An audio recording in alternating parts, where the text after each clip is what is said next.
ሰማቢ ቶፕ 4 ገባችኋል። እንዲሁ በነፃ ወጣችሁ። ስድስተኛው ወጣችሁ።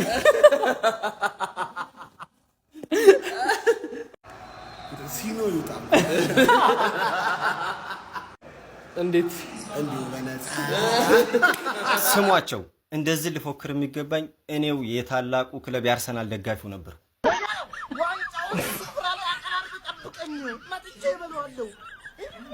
የዋንጫው ቲም መጣል። የዋንጫው መጣ በፈረስ ነው ማለት የዋንጫው ቲም እና አሁን ከኛው ዋንጫው የሚበላው አለ እያላችሁ ምንድነው አገር ይያዝ እያላችሁ የምትወክቡት ወገኖች?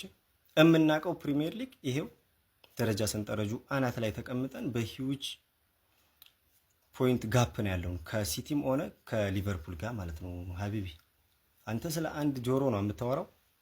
እኔ ምን ያደርግልኝ? እኔ ሁለቱንም ጆሮ ሰኔ ላይ ስለምረካከብ ሁለቱንም ጆሮውን ይፋ ስለምል ማለት ነውና የሚያጅብ ሪከርዶችንም እያየ ነው። በ9 የፕሪሚየር ሊግ ጨዋታ 3 ጎል ብቻ የተቆጠረው ይሄ የፕሪሚየር ሊጉ ሪከርድ ነውና ሲቲም ተለጠፈ። እኔ ለጨዋታው ድምቀት ግን ትንሽ አብራችሁን ብትሄዱ ደስ ይለኛል። የሆነ ድረስ እንኳን ብትሄዱ አሁን የአንድ ፈረስ ብቻ ሩጫ እንዳይሆን ማለት ነው። አርሰናል ይለያል። እናንተ ግን ተረጋጉ። ምድረ ወያላ ከናቷ ወዶታ እናቷን መመት ኤቨሪቼ ኢዜ አርሰናል ይሄ አጫወተ እመነኛ የትም አያደርስም ማለት ነው። አትሌቲኮ ማድሪድም እንዳንተ ነው የሚጫወተው። ስንት ዓመታት ይፎካከራል እንጂ ዋንጫ ያነሳም። ኧረ በስመ አብ! ለተመልካች ግን አይነት የሚያስጠላ እግር ኳስ ነው የምትጫወቱት አርሰናሎች። አንድ አግብታችሁ በቃ ተቃራኒ ቡድን አንድ አይሞክርም አይደለ? በቃ ይሄ ነው ጨዋታ ለእናንተ። እኔ እንዴት ቅጥል እንደሚያደርገኝ እግዚአብሔርን የአሁኑ ሰሙን የአርሰናል ጨዋታዎች እንዳገባ ማለት በቃ ተጫዋቾች ሰላም ተባብለ ከሜዳ መውጣት ነው ያለበት። ምን አይነት መከላከል ነው የሚከላከሉት? ብራቮ! አሁን ከቶፕ 6 ክለቦች በ6 ነጥብ ምናምን ርቀሃል። ይመችህ። ይሄ አጫወተ ግን እስቲ በአንተን ዋንጫ ካስገኘልህ እኔ አጨበጭብልሃለሁ ማለት ነው። የትም አያደርሳችሁ። ይመቻችሁ። ግን አርሰናሎች ዋንጫ አታገኙም እንጂ ፓላስ ለአርሰናል የሸጠው ተጫዋች ጤነኛ መስሏቸው አንድ ተጫዋች ነው ልጁ። 2 ካራክተር ነው ያለው። ሜዳ ውስጥ እንደ ልብ ያደርጋል። አይ ካልክ ደግሞ ውሻጌ ግሉ ነው ያራዳ ልጅ። የውሹ ማስተሩ ነው ከቻለ ዓለም ዛሬ ከዋርተን ላይ ኳሱን ስልብ በቃ እንደዚህ ጀምር ያለው አለ። በአዲስ አገባብ መጥቻለሁ። ስልብ ነው። ፈርስት ሃፍ አርሰናል ከክሪስታል ፓላስ ተጠባቂው ጨዋታ በአርሰናል 1-0 አሸናፊነት ወደ ረፍት ወጥቷል ማለት ነው። ሰከንድ ሃፍ ምን የምንመለከት ይሆን? ሐሳብ አስተያየታችሁን ኮሜንት ላይ ያስቀምጣችሁ። አዳዲስ ሰዎች የፕላስ ምልክቷን በደንብ ሼር ኮፕሊንግ እየተደረገ አርሰናል ይህንን ውጤት የሚያገኝ ከሆነ ለዋንጫው እጅግ በጣም ሩጫውን እያፈጠነው ይመጣል ማለት ነው። አራዳ ልጆች ሐሳብ አስተያየት ሳምንቱ በአጭሩ ማለት ነው ለኛና ለሻሾች የተሰራ ሳምንት ነው። ይሄ ምንም ጥያቄ የለው። ሊቨርፑል ተሸነፈ፣ ቼልሲ ተሸነፈ፣ ሲቲ ተሸነፈ፣ ቶተናም ደግሞ አሁን ይሰጠዋል። ምንም ጥያቄ የለው ማለት ነው። ይላችሁ እኔ እንዴት ነው ደስ ያለኝ ነው። ማቲካሽ አግብቶ የማያውቅ ሰው እያገባባችሁ ሃላንድ ሳያገባ ወጣ። ይላችሁ እኛ ልንበላው ስንፈልግ በቃ እንበለዋለን። ለምን ይሄ ስክሪፕትድ ነው ማን እንዴ? ምን ሆነ ነው? ሲቲ ነበር አሁን ታይትል ኮንቴንደር ነው ምናምን ስፈረው የነበረው ሲቲ ነው። ከዚህ በኋላ አልፈረው፣ ጭራሽ አልፈረው።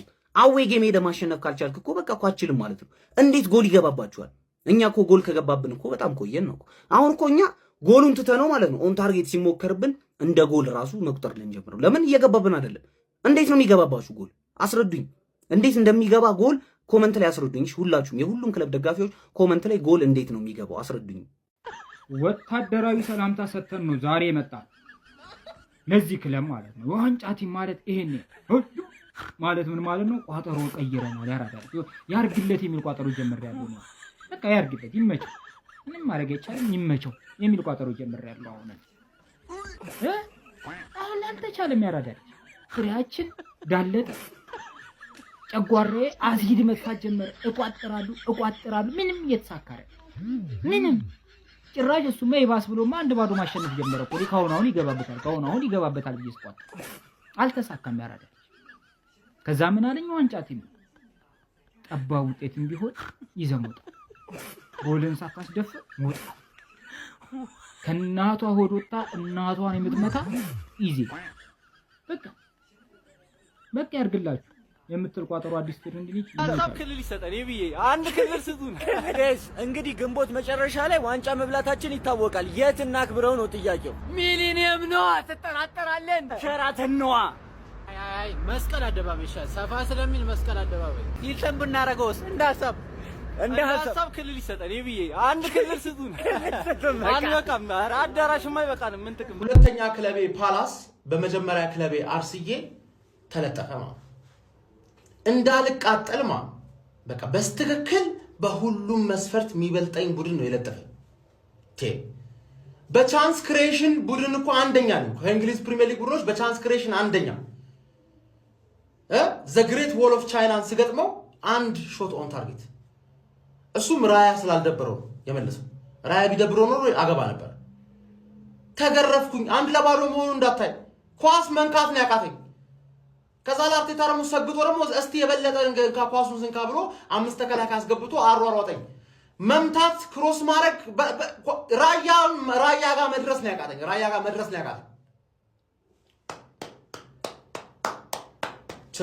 ችላችሁ ይሄንን ፎቶ ራሱ ማለት ነው ፓላስን ፎሎ ስለማድረጋቸው ከፓላስ ኦፊሻል ፔጅ ነው ያመጣሁት። የአርሰናል ተጫዋች ሲጨፍር ብለው ውጤት ስለማያመጡ ማለት የራሳቸው ሸፍነውታል። እንዲታይ ራሱ አልፈለጉም ተጫዋቹ አያ ሸፍነውታል። ብለርድ ነው። ለምን ሚራባ አንተ ተጫዋች የለማ ፖስተር ላይ ራሱ የሚያደርጉት ገባችኋል? ያን ያህል ነው የተገረፈው። 3 ነጥብ ራቀኝ፣ 3 ነጥብ ናፈቀኝ 3 ነጥብ ሊቨርፑልን ከለጠፍኩ በኋላ እኔም እየተለጠፍኩልን እኔም ግን ቢያንስ አንድ አቻ አግኝቻለሁ ከቦርንማውዝ ጋር አንድ አቻ አግኝቻለሁ። እዛ ወገን እኛ ለጥፈነው በቃ ቁልቁለት እየሸከሸከ ነው አብረን ማለት ደግነቱ ለአርሰናል የሰጠሁት ኔክስት ይሄ እዚህ ጋር የምትመለከቱት ሰው ለእናንተ ቪዲዮ አድርሻለሁ ብሎ ያሰባ አንድ ምስኪን የአርሰናል ደጋፊ ነበር። ብቻ ግን ስልክ ቻርጅ ዘግቶ ነው ቪዲዮ ያሰራውላችሁ። አርሴ 1-0 በሆነ ውጤት አሸንፎ ከሊቨርፑልም ከሲቲም ራቅ ብለን ራሳችንን ከቦርንሞዝ እና ከሰንደርላንድ ጋር በተርታ አስቀምጠናል። እንግዲህ ጋይስ በደንብ አድርጌ ዲቴል አድርጌ ቪዲዮ ሰራላችኋለሁ። ብቻ ግን ኤቨሬቺ እዚህ የቀድሞ ክለቧ ላይ አስቆጥራ በሴት ፒስ ጎል ሴት ፒስ ኤፍሲ ኦሌ ያል 1-0 በሆነ ውጤት አሸንፈናል። ጋይስ ፎሎ ኮፒ ሊንክ ሼር እያደረጋችሁ ይመቻል። አሁን እኔ ስለ ጨዋታው ምናምን ማውራት አልፈልግም፣ ሙድ ላይ አይደለሁም እና በቃ አለ አይደለ ያለውበት ሁኔታ ቪዲዮ አያሰራኝም። ግን እቺ መልእክት ማለት ነው ለሊቨርፑል ደጋፊ አድርሱልኝ። we are not the same። በቃ የምር አብረን ራሱ ማውራት አልነበረብንም። ተሳስተናል። ከናንተ ጋር ማውራት አልነበረብንም። እኔ አፍሬያለሁ ከናንተ ጋር በማውራቴ ማለት አፍሬያለሁ። ያሳፍራል።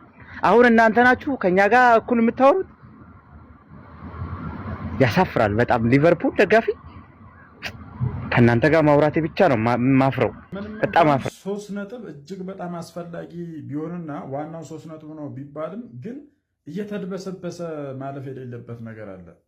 አንደኛ ቪክቶር ጊዮኬሬዝ ነገር ያው መጥፎ ነው ጥሩ ነው እዚህ ጋር የሚባል ነገር የለም። እኔ አሁን ለመተቸት መጥፎ ነው ለማለት ሳይሆን ቢያንስ ካይ ሃቨርትዝ ማለት ነው መመለስ ያለበትን ቀን በጸሎትም ቢሆን መታገስ ያለበት ይመስለኛል። ምክንያቱም አይ ቲንክ ይጥራል፣ ይጋፋል፣ ተጽዕኖ መፍጠር ይሞክራል። የሚያገኛቸው ኳሶች ግን መና ነው የሚቀሩት። ያው ሰዓት ከመግደል ውጭ የተለየ ነገር አላየንም ማለት ይቻላል። ሌላኛው ደግሞ እጅግ በጣም ወሳኙና አርሰናል በእውነቱ የሚያስፈልገው ተጫዋች ቢኖር ከጸሎት ጋር ማለት ነው ማርቲን ኦዴጋርድ እጅግ በጣም አርሰናል ሚስ ያደርገው ይመስለኛል።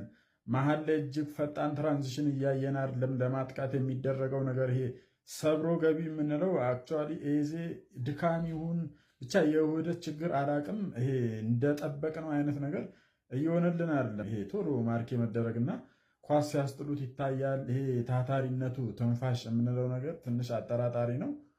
ማርቲን ኦዴጋርድ የግድ መመለስ አለበት ከካይ ሃቨርትዝ ጋር። ዛሬ ይህን ታዝቤያለሁ። እናንተስ ምን ትላላችሁ? ሀሳብ አስተያየታችሁን ኮሜንት ሴክሽን ላይ አሸነፊ ደግሞ ይሄ ባለጌ ልጅ ስንት ዓመት የቆየበት ክለብ ላይ አግብቶ ሰለብሬት አደረጋ። ዲስሪስፔክት ሁጎ ኤኪቲኬ እንኳን ለፍራንክፈርት ሪስፔክት ሲያሳይ ለማንኛውም አሸንፉ። እኔ የትም አደርሽም እምላለሁ፣ የትም አደርሹ። እንደው ሊቨርፑል መጥቶ ኳላ ይበለዋል እንጂ አበሉትም። ምክንያቱም አንድ ማቀው ነገር እሱ ስለሆነ ማለት ነው። አሸንፉ። እንደኛ ደግሞ ታፍ የሆነ ትሪፖችን እስቲ ወደ ቪላ ትሄጃለሽ፣ ወደ ብሬንትፎርድ ትላንት ሊቨርፑልን ወደ ለጠፈው፣ እኛ ደግሞ ወደ አሸነፍነው ትሄጂና እስቲ አቅምሽ እንደዛ አይነቱ ላይ ይታያል። በሜዳችሁ 1-0 ምናምን ደግሞ ይሄ 1-0 ማሸነፍ እስቲ ምን ያህል እንደምትቀጥይበት እናያለን። ፉላምን 1-0 አሁን 1-0 ብቻ። እኔ ምንድነው የምፈልገው እርስ በርስ ስንገናኝ ኢታር ላይ ለጥፈን ኮንፊደንሳችሁንም ቢውልድ ያደረጋችሁትን እናቆረቁዘዋለን። ከዛ ወደ ድሮ ማንነትሽ ትመለሻለሽ። ወደ ቦትለርስ ሲጀመር አሁንም ናችሁ ኳድሪፕል ታደርጊዋለሽ ማለት ነው። ሚዜነቱ። ቻት ጂፒቲ ላይ እንዴት ነው አርሰናል ላይ ጎል ማስቆጠር የሚቻለው ብዬ ጠየቅኳት። የማይቻል ነገር እኮ ነው የጠየከኝ አትለኝም እንዴ? እሺ እንዴት ነው የሚደረግላችሁ? እንዴት ነው ጎል የሚገባበት አርሰናል ማን ስለ አይደለም የሚገባበት የሚሞከርበት እንዴ? ለማግባት መሞከር አለብህ እና መሞከር ከባድ ነው። አርሰናል ላይ ጎል እንዴ አስገድዶ ሊወስድ ነው ዋንጫው፣ አስገድዶ ሊወስድ ነው ማለት ሲቲም ተደረገች። በቃ ማን አለ በርኖዝን ተስፋ እናድርግ እንዴ? ስለ ቻት ጂፒቲ ካልመለሰው ከባድ ነው። ኬዙ ከባድ ነው። ማን በቃ አስገድዶ ሊወስድ ነው። ይመያችሁ። ማን አባቱ ነው ሙቀውን የከፈተው? በቃ ይሄ ብቻ መልሱልኝ። ማን አባቱ ነው ሙቀውን የከፈተው? መቼስ በቀዝቃዛ ታጥቦ አይደለም፣ እንደዛ አይደለም። ባለቀ ሰዓት የሚያስጨንቁት እንዴ ታኛ ቤት ይገርማል። ተጫዋቹ ነው ማገባው እራያ ብቻ ነው ማለት ነው። እራያ ብቻ ነው። እራያም እንግዲህ አንድ ቀን ባለቀ ሰዓት ኩርና ልትሻማ ሄዳ እንደምታገባ እርግጠኛ ነን። ኢዜ መጀመሪያ ጎሉን በቀድሞ ክለቡ ላይ አስቆጥሯል። ያው ሴሌብሬት ማድረግ ቢፈልግም እንደ ፈርስት ጎሉ ግን እሱ በማለት ብቻ ስሜቱን ገልጿል ማለት ነው። የዛሬ ውጤት ያበደ ነው። አንደኝነታችንን አጥብቀን ይዘነዋል። ማንም አይነካውም። ያው እችን ሳምንት ከትርፌ ጋር እንግዲህ መጋራታችን ነው ደስታችን። አርሴፋን እንኳን ደስ አላችሁ። ሞቅ ሞቅ አድርጉ። ሳምንት የኛን ይቀጥላል ይላችኋል።